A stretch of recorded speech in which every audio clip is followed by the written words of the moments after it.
Annie Hoey. Thank you very much. I'll keep it brief. I know we're moving along in time. I just want to offer my congratulations to you, as Cahirloch. I'm very new to all this, so I don't have great accolades to go back on. I just was very struck. It came up in my memories that this time, exactly 3 years ago, I was packing up my office and leaving the student movement. I was the president of the Union of Students in Ireland, and I think it's very, I didn't know what I was doing or where I was going or what was going to happen. So it's been quite an interesting 3 years.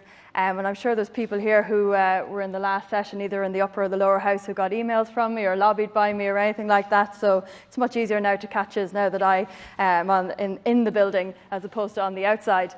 But I just really thought that we've a new Minister for Higher Education. I think that I'm very optimistic. I hope that at long last that we will see action on higher education. I know there's another former member of the Union of Students in Ireland in this House also, and I look forward to working with them on issues around higher education. I hope that we see some action on that, because I don't think it's sustainable that it continues the way that it is.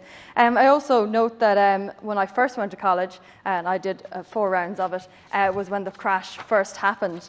And it was like going from Technicolor to black and white, and everything suddenly changed. And I'm acutely aware that we are potentially on the precipice again of yet another great recession. I hope that people in this House, and indeed in the lower house as well, are very determined to ensure that young people aren't left behind, that we don't have a swathe of people once again faced with what came 10 years ago. It's extraordinarily difficult, and I think people of my generation, my colleagues, my friends, are still facing the repercussions of that.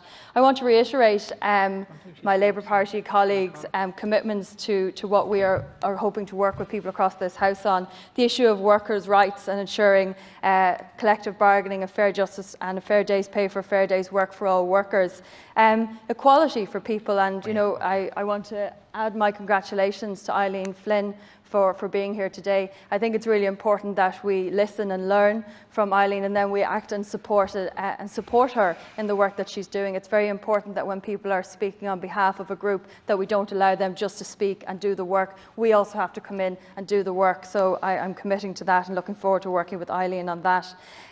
But I know it, and many people have addressed the issue of diversity and who's in this chamber and who isn't in this chamber, and other speakers have alluded to who is missing from this room. And I think while we have 40% gender representation in here, there's still a lot more work to do. There are many people who are not in this room, people from the migrant community, people from direct provision, and there's a number of people who aren't here. So I think I would ask that everyone in this chamber commits to listening to those in their community and ensuring that their voices are lifted up as well. There can be, of course, no climate justice without social justice, and the Labour Party, my Labour Party colleagues and I will be very looking forward to working with people across the chamber on that issue. And I think, as everyone has said, climate justice is one of the biggest issues that we're going to face and have to tackle over the next couple of years. I think ultimately everyone here wants to work to ensuring a better quality of life for all. If I was to be so bold as to sum up what everyone has said, we all want to work for a better quality of life for those in our communities, and I'm very much looking forward to working with everyone here on that.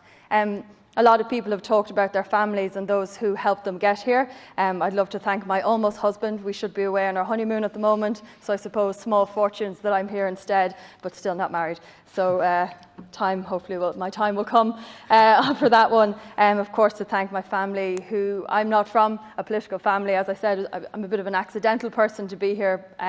So I'm very grateful for their quick learning over the last couple of years as to what we need to do to get me into this position, and I'm very grateful that they have accepted this new political realm into their lives. I want to just very briefly recognise I have a sister who works in disabilities and healthcare, and she's been working extraordinarily hard throughout this COVID crisis, and I hope that this government really takes a very long, hard look about how we support people with disabilities and the dignity that we can give to them. And I have another sister who works in the arts sector, and I'm a former theatre person myself, and of course the arts have been carrying us through this crisis. I don't think anyone could imagine this crisis without the joy and the optimism and the creativity that the arts has brought to us. So I'm very much looking forward to ensuring that the arts is recognised in the way that it should be.